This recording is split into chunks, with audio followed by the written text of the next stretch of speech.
Miss, please, don't worry about the time. We'll wait as long as you need. Nobody gets left behind on my bus. 33-year-old Forrest Callahan's voice was steady and warm as he watched the young woman in the wheelchair struggling at the bus stop, her hands shaking as she tried to operate the lift that wasn't responding properly. Other passengers were sighing impatiently, checking their watches, muttering about being late. But Forrest saw something in her face. Not just frustration, but deep exhaustion, the kind that came from fighting for dignity every single day. 25-year-old Linnea Ashford looked up with tears threatening to spill, her voice barely a whisper. "I'm so sorry. I know everyone's waiting. Maybe I should just catch the next one." "Absolutely not," Forrest said firmly, already climbing down from the driver's seat. "This lift malfunctions sometimes. Let me help you. It's my job, and honestly, it's the right thing to do." He worked carefully with the mechanism, speaking softly to Linnea about the weather and the morning light, treating her disability as an inconvenience of equipment rather than a personal failing. When the lift finally cooperated and she was safely aboard, Forrest made eye contact with the grumbling passengers in his rearview mirror. "Thank you all for your patience. Kindness costs us maybe 3 minutes. Cruelty costs someone their dignity. I know which one I'd rather spend." The bus fell silent, and something shifted, not dramatically, but quietly. People looked away, ashamed. What Forrest didn't know was that Linnea had been on the verge of giving up completely. She lived with her uncle's family after her parents died in an accident 3 years ago, the same accident that had left her paralyzed. Her uncle's wife and children treated her like a burden, making snide comments about the extra work she caused, the inconvenience of her wheelchair, the money spent on her care that could have gone elsewhere. That morning she'd heard her aunt tell her uncle, "Honestly, our lives would be so much easier if she'd just stay home. She's embarrassing to be seen with in public." Linnea had left the house in tears, wondering if maybe they were right, if maybe she just disappeared from everyone's lives, until this bus driver with kind eyes had treated her like she mattered. Over the following weeks, Linnea began timing her commute to catch Forrest's bus route. He always greeted her warmly, always helped without making her feel helpless, always chatted about normal things, his daughter, the weather, the city, never treating her disability as her defining characteristic. "Your daughter's lucky to have you," Linnea said one morning as Forrest helped secure her wheelchair. "I'm lucky to have her," Forrest replied, his voice tinged with love and sadness. "She's 4 now. My wife died when she was born, so it's just us. Some days are hard, but she reminds me every day what really matters. Love, patience, showing up for people." Linnea's heart ached. Here was someone carrying his own grief, his own struggles, still finding energy to be kind to strangers. What neither of them knew was that Forrest's late wife had been Linnea's elementary school teacher. Celeste Callahan had taught Linnea in 3rd grade, years before the accident, and had been the kindest teacher she'd ever had. But Linnea didn't remember Forrest from parent events, and he'd never made the connection to the little girl in his wife's class photos. One rainy morning, Forrest's daughter Mabel was sick, and his usual sitter had canceled. He had no choice but to bring her on the route, settling her in the front seat with coloring books and strict instructions to stay put. When Linnea boarded, Mabel looked up and said innocently, "Daddy, is that lady okay? Why is she in a chair?" Before Forrest could intervene, Linnea smiled, the first genuine smile he'd seen from her. "I'm okay, sweetie. My legs don't work, so the chair helps me get around, but I can still do lots of things. Want to see?" She showed Mabel how the wheelchair controls worked, let her press the buttons under supervision, turned it into a moment of curiosity rather than pity, and Mabel, with a child's pure acceptance, thought it was so cool and asked dozens of exciting questions. "You are wonderful with her," Forrest said gratefully as Mabel fell asleep against the window. "Most people either over-explain disability to kids or avoid the topic completely.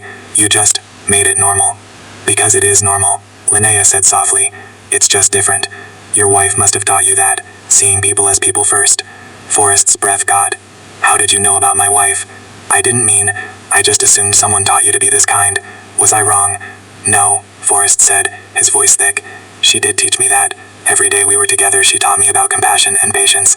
I just try to honor her memory by living the way she did." What Forrest didn't say was that he was barely holding things together, working double shifts when possible, struggling with childcare, drowning in medical debt from Celeste's complicated delivery.